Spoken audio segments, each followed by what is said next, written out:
You're watching Talking About Orcs. Okay, so here we go with part 3 of Allies, continuing with Desperate Allies. We just went over Dark Eldar, so I'm going to be going over what I think is probably the single best idea to take for an ally, and that's going to be Eldar. And the simple reason is Runes of Warding. To be honest, Runes of Warding in 6th edition is going to be the most amazing thing there is. So I would take just absolutely as cheap as you can get, hide this thing in the corner, and pretend it's not there. And that would be a Farseer with Doom and Runes of Warding, and that's it. Keep them as cheap as possible. Take 5 or 6 Pathfinders to hide in cover somewhere. Maybe take a couple shots. Doesn't matter. They're only there because they have to be. They are like grots, except they can't score. So they suck. Anyway, so just 5 or 6 Pathfinders, the Farseer. Hide that Farseer where he's not going to get shot. You could even give him Fortune if you really wanted to. So you can cast Fortune on himself just in case he does get shot. Kind of poke out his head once in a while and cast Doom on something you're about to assault. And that's it. It'll be hugely beneficial to the Orc army to have those Runes of Warding sitting there in the corner, protecting your stuff from... It's not going to work all the time, obviously. Runes of Warding isn't perfect. But it's still one of the best psychic defenses in the game. And actually one of the 2 best, actually. And... it's cheap. It's not really going to hurt your army too much to kind of take that kind of help. And if you're going to really play at a competitive level, this is the ally to take, in my opinion. Because Psychic Powers, especially something like Enfeeble, if you're playing up against Tyranids with 5 or 6 Enfeebles, that could be bad if they rule it where Enfeeble actually stacks with itself. I don't know. It's one of those things that is completely unclear in the rules. It could be either way, depending on how you read the sentence. But anyway, that's another thing for another story. Or another video. But it doesn't matter with Runes of Warding, because then your those Broodlords and everything else is going to be taking those tests on 3d6 and suffering, hopefully, a lot of perils. So again, competitive, Farseer, Runes of Warding, best option in my opinion. Because Psychic Defense is the one thing Orcs have always lacked, and suddenly being able to take the best Psychic Defense for practically no points, amazing. Again, that's something if you want to play on a really competitive level, or if you know your opponent takes a lot of Psychers, because the Psychic powers really can screw us over really bad. And the best part is, even if they do get the power off, you still get the Knight of the Witch, even if they do get the power off after the Runes of Warding. So, I might just end up picking up a Farseer here very, very soon. If there's other things going in there, outflanking Warwalkers with scatter lasers, not a bad compliment. Suddenly having all those shots show up, I mean, sure, you're not going to get the guide like you would normally, but they're still outflanking. It's a lot of shooting. Now they'll probably die next turn, but that's okay. They're going to kill something before they do so. Yeah, even one at 60 points. That's not bad. I think 8 string 6 shots. That's 4 hits. Yeah, you'll probably glance out a vehicle real easy with that. So yeah. Competitive, go with the Runes of Warding. I don't think you'll be disappointed at all.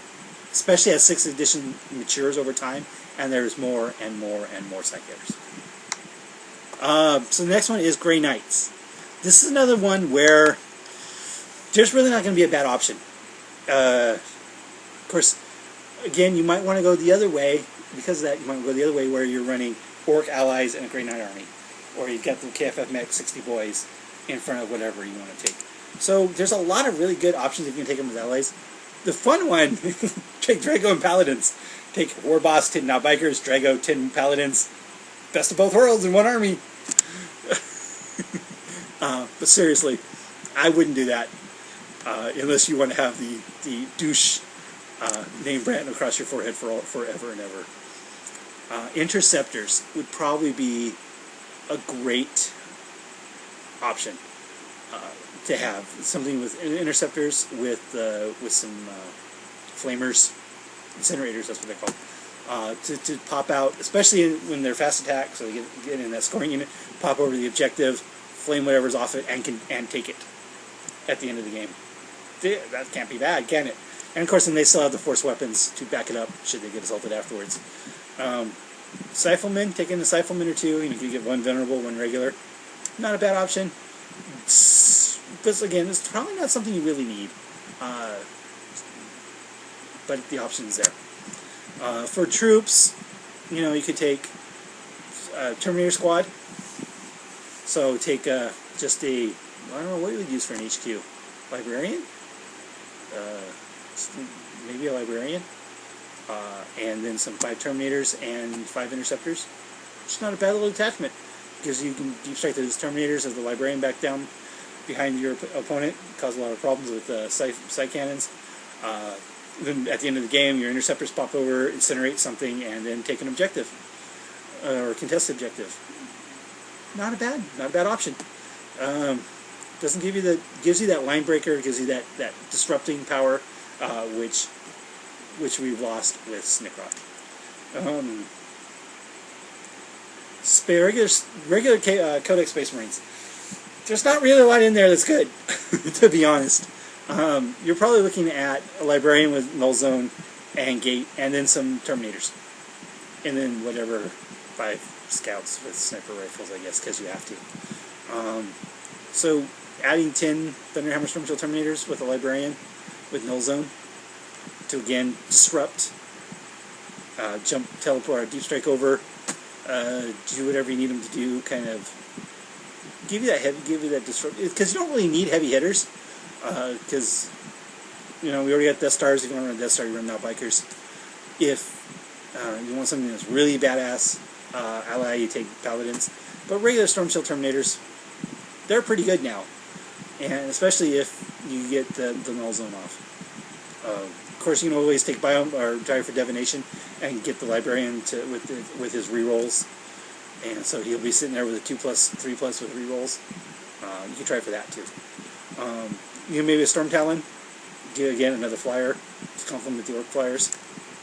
Not really needed, maybe. Storm Talon's not that much better than the Dakka Jets, if at all. But yeah, again, regular Space Marines, not that great. Thunderfire, especially if you're playing against other Orcs, maybe a Thunderfire. But that's about it. There's not a whole lot of really good stuff in there. Space Wolves. Again, maybe it's because it's a good codex. There's not a lot of bad choices. That could go same for the Grey Knights and the IG. They're good books, so whatever you take is going to be good. You could take a Space Wolf Death Star in the form of a Thunderwolf Lord and a big unit of Thunderwolf Cavalry, and instead of Not Bikers, or in addition to Not Bikers. Yeah. And that would just be an all-out assault army, wouldn't it? Or that's definitely an option. That'd be a really hard-hitting, really resilient unit. Give them all Storm Shields. Sure, it's a lot of points, but hey. For troops, basic Grey Hunters. Even if you want to have a kitted out squad with 2 plasmas, power weapon, and banner, and a rhino, it's going to be a lot of points, but it's not that many, and it's be a really, really good unit to rush up. Kind of be a distraction, make your boys last a little longer. The other option, of course, is a Rune Priest and some basic scoring units. A Rune Priest, again, has that 4+, you don't get a psychic power weapon, or even in Jaal, we get the 3+, you don't have a psychic power weapon. Again, those are 2 great options for psychic defense in the Space Wolf. Especially the Rune Priest is only 100 points. Then you take a basic Grey Hunter squad, maybe something really cheap. Get that psychic defense out there to really help your Orc army. But again, there's not going to be any bad choices. Long Fangs probably aren't necessary when you got Ludas. Yeah, there's really nothing in there that's special. Long Fangs, Thunderwolves, Rune Priests, Thunderwolf Lord. That's pretty much everything else in there is just basic Space Marines. Basic Space Marine stuff. So it's really not going to add anything, I don't think. So yeah, we're getting about ready to time, and that's it for the allies or Desperate Allies. And remember, Desperate Allies, they can't score, they cannot contest, and you have to get that 1 eye open roll. So if you're going to do a Desperate Allies, make sure it's something that's really, really going to work well. Because when it comes to objectives, they're not going to be very useful.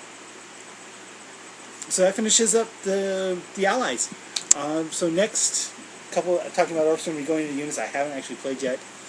So there's going to be a lot more speculation. I've been doing things. I'm talking about units that I use, that I've actually used in games so far. So from here on out, there might not be units I've actually played in 6th edition yet. So it's going to be a lot of speculating. So that's it for this episode of Talking About Orcs. Sorry I had to look at my ugly face all this time. Talk to you guys later.